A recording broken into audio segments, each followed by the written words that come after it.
Well, g'day Spurs fans, Paul Hotspur hippie here, the only psychedelic sock show on the internet. Really hot day in Sydney.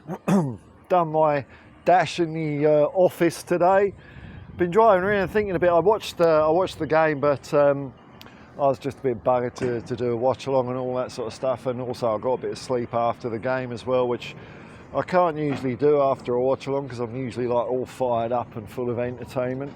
But man, oh man, what an interesting game, eh? I mean, for a start, we won, so 2-0, clean sheet, pretty tough opponents. I don't know how to explain this. This is sort of the sort of performance I thought we gave was a good performance, and it was like the performance you see from a good team when things are not going their way, but they still get a result out of the bag. That's what it felt like to me, because when teams do that, it's not like they're really playing badly. It's just, you know, they're not getting the freedom to do with what they want to do necessarily. They can't dictate the game completely. But, I mean, Brentford really didn't look like scoring. I was worried about Mbermo because he always seems to play well against us. And I reckon after the first 20 minutes, Jed Spence just had his number. I think Jed Spence had an absolute blinder today. I thought we had lots of good performances. I think Klaus Kinski in goal, one wobbly pass, maybe 1.5 wobbly passes, but it don't matter because nothing bad happened from it, and also a good couple of saves as well. Archie Gray and Davis. In fact, our defence was really good today. I think it was really, really solid. There was a nice, it was a good platform from which we could go forth, which we did in the first half from a corner from Son. Man, that was a weird old corner, the way it swung in. And it was like their defender was getting in their own goalkeeper's way. Bounced off his back into the net. That's a justified goal under pressure, so I'll take that any day. And what was our other goal? Let's get them out of the way. Oh yeah, it was a ball from Bentancur again to Son. I think Son's playing well again now. I think it was very premature of people to jump on the he's buggered bandwagon, something I didn't do. I was hoping that it was just tiredness, overplaying, and he's like in his last 2 games he's played really, really well. But oh shit! Oh, lucky I didn't smash my screen there. Oh, let's get this sorted out. That's one for the blooper reel. Get my microphone back on. Don't know if I'll edit that out. It might have been funny. Is it all fixed now? Yeah, okay. Okay, yeah. So the goal. Bentancur pass to Son.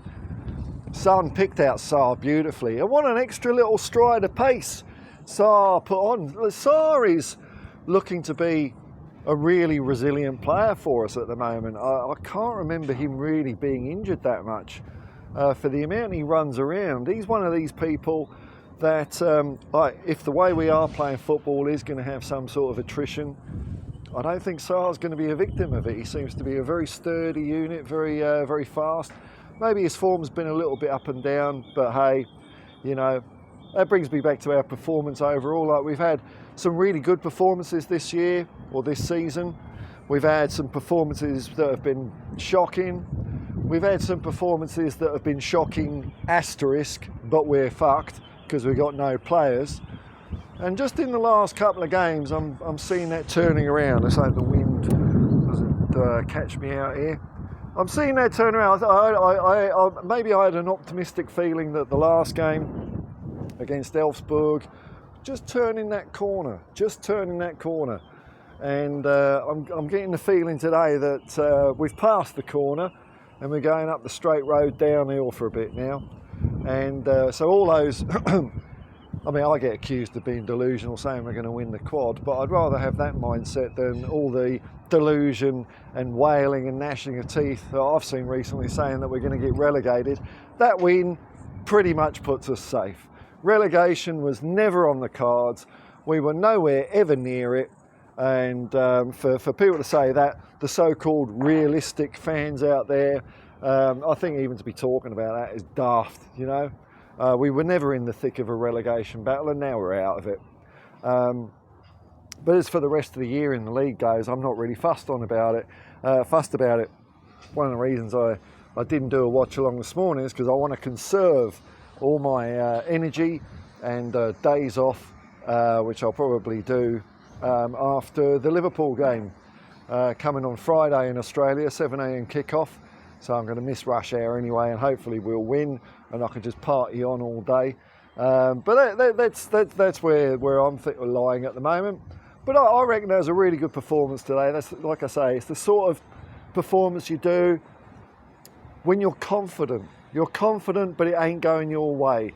Somehow, this side, and Ange has kept in this side some sort of grain of confidence.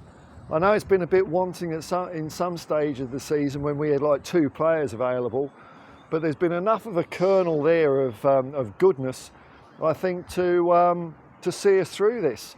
And I think it's going to start getting better now. And a win away at Brentford 2-0, man. That's a good result, very good result. A lot of teams have come short at the same venue. We didn't really look like conceding. We didn't really look like losing. It wasn't top shelf champagne football, but it's what we needed to do. And I'm very happy with it. And I hope you are out there too. I think we've got happy days ahead of us now. We're still in the shout for 3 cups as well, man. Can you imagine if we start switching it on now? Oh, it'd be brilliant, man, brilliant. Now, we climbed up a couple of places in the league. I don't know what we are. Something crap. I don't care. But it looks like we've got some winnable games coming up now. Apart from, you know, Liverpool in the cup. But Aston Villa in the FA Cup, I think that's a winnable one. Oh, and also we've signed a player. What's his name? Fred Danzo? Some bloke. Oh, you're not going to get any in-depth analysis from here, I'm afraid, so I'll just have to wait till I see him on the pitch. Overall, a bag-o' shite transfer window. No help coming in. But hey, you know what? Despite all that, I'm not saying that it's a good thing, but I think it's made us stronger. I think I would have preferred some players coming in, but my silver lining is I think it's going to make us stronger, this adversity we've been through. Certainly, it looks like some players, like Bergvall when he came on, looked really good today as well. He really sells opposing players up the river when he just drops his shoulder and they just run off in the wrong direction. So Kulu, again, great game today.